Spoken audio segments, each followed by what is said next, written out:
All right, everybody, welcome back for another deep dive. Today we're going to be tackling something that I think a lot of us in higher ed sometimes kind of struggle with. Okay. And that's just some of those unspoken rules of how to actually get ahead and have a thriving career. Mm. We've got this awesome source, 12 Inconvenient Career Truths by Jared Kanize, who's the CEO of academicjobs.com. He really knows this stuff. So he's clearly been around the block a few times. Yeah.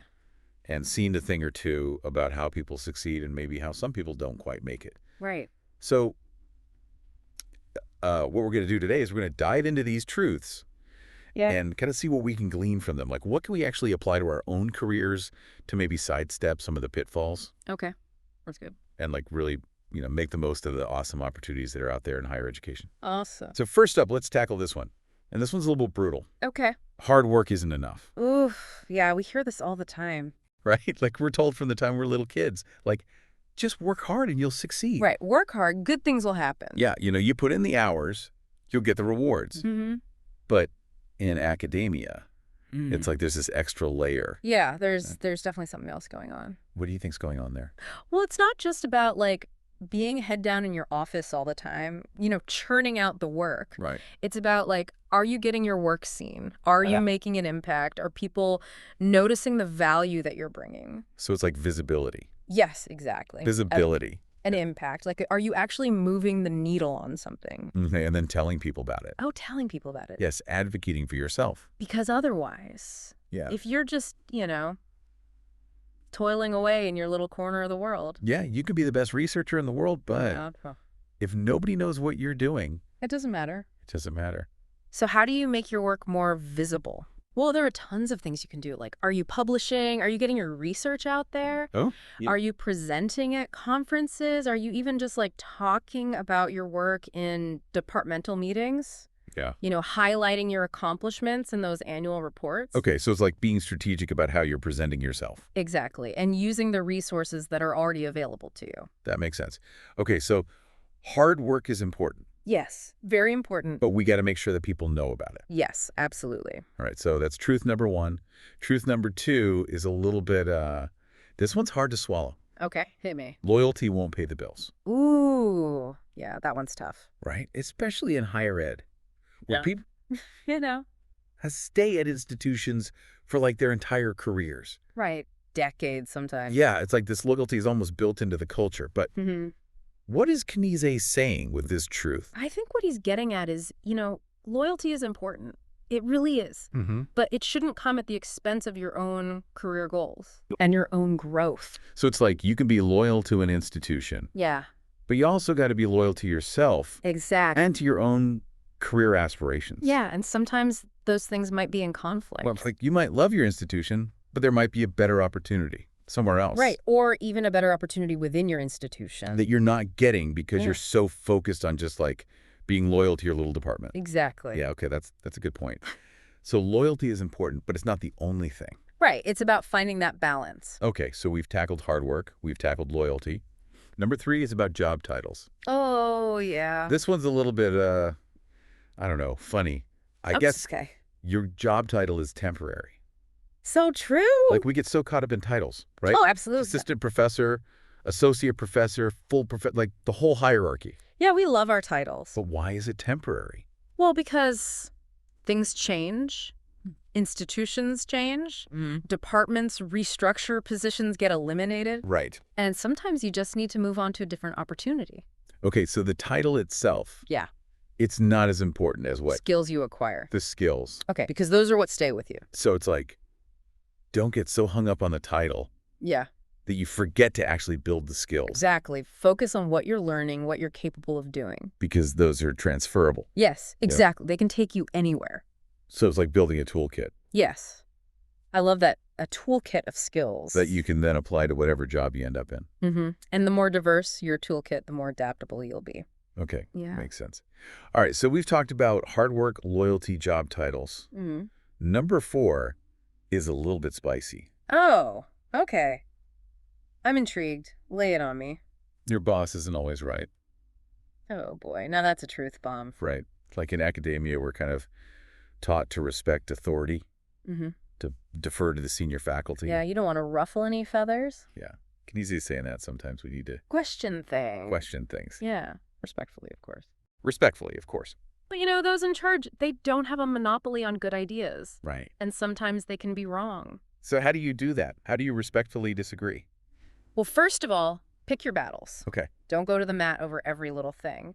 But when it's important, be prepared to back up your perspective with evidence. Focus on solutions, not just complaining. So it's like not just being a contrarian. Yeah. It's about actually having a well-reasoned argument. Exactly, and being able to articulate it in a way that's constructive. Okay, I like that. So your boss isn't always right, but there's a way to disagree. There is a way to disagree effectively. Good to know. Yeah. All right, number 5. This one I think a lot of people kind of groan about. Oh, I think I know where you're going with this. Networking is non-negotiable. Networking. I know, right? Huh? Especially for us introverted academics, it can feel like pulling teeth. Yeah, it can be so awkward. But why is it so important? Well, because academia is all about relationships. It's about who you know. It's about building those connections that can lead to collaborations, to mentorship, to job opportunities. So it's not just about, like, schmoozing at a conference. No, not at all. It's about actually building genuine connections. Exactly. So how do you do that? Well, conferences are definitely a good start. Yeah. Workshops. Look for opportunities to collaborate on publications. Join those discipline-specific online communities. Oh, that's a good idea. Even just engage in discussions on academic social media. Okay, so it's like, it's not just one thing. Yeah. It's a whole bunch of little things. Yeah, it's about being proactive and putting yourself out there. And building those relationships. Exactly. All right, so that's 5 truths down. We've got 7 more to go. All right, bring it on. Number 6, burnout is not a badge of honor. Oh, man, that is so true. Like in academia, we're kind of expected to be overworked. Right, it's like a competition of who's the most exhausted. Yeah, but it shouldn't be. No, it's not sustainable. And it's not healthy. So what can we do about it? Well, we got to prioritize our well-being. Okay. We got to set boundaries. Learn to say no. This hard one. I know, right? But it's important. And seek support from mentors or colleagues. Yeah, because we're not in this alone. Exactly. All right, so burnout, bad. Bad. Self-care, good. Good. Okay, number 7. This one's a little bit more upbeat. All right, I need some upbeat after that burnout talk. Step outside your comfort zone, Ooh, I like that one. right? It's Yeah. like we get so comfortable in our little routines, Mm-hmm. but that's not where the growth happens. No growth happens when we challenge ourselves. So what are some ways that academics can step outside their comfort zones? We'll maybe take on a new challenge like teaching a different course Okay. or presenting at a conference outside your usual circle. Ooh, that's scary. It can be, but it's also incredibly rewarding. So it's about embracing those opportunities that make you a little bit nervous. Exactly, because that's where the magic happens. All right, number 8. Seek feedback even when it's tough. Oh man, feedback. No, it can be hard to hear. Especially for us academics. Right. We're used to being the experts. Yeah, but nobody's perfect. And feedback is how we get better. Exactly. It's a gift. Even when it's wrapped in like sandpaper.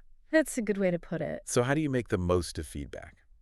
Well, first of all, be open to it. Okay. Don't get defensive. Right. Remember that the person giving you feedback is trying to help you. Okay. And then actually use the feedback to improve your work. So like feedback is an opportunity for growth. Exactly. Okay, I can get behind that.